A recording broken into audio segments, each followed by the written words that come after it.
देगी जर्दे की रेसिपी।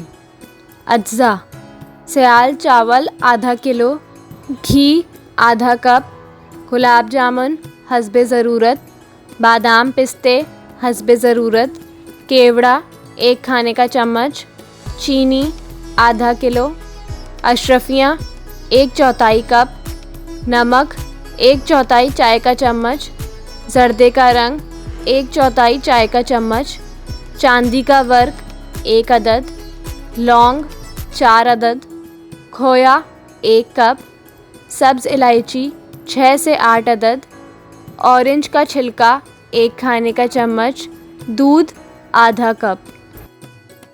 तरकीब: चावल धोकर तकरीबन 3 घंटों के लिए भिगो दें।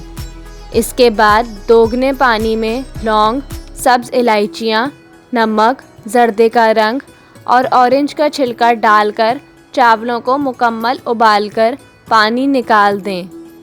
अब एक पैन में घी, दूध, चीनी और केवड़ा डालकर इतनी देर पकाएं कि चीनी घुल जाए। फिर चावल डालकर अच्छी तरह मिक्स कर लें और आंच धीमी करके दम पे पकने दें। जब तैयार हो जाए तो डिश में डालकर ऊपर खोया, मेवा और गुलाब जामुन डालकर खाने के लिए पेश करें। मज़ीद मज़ेदार खानों की रेसिपी के लिए हमारे चैनल को सब्सक्राइब करें।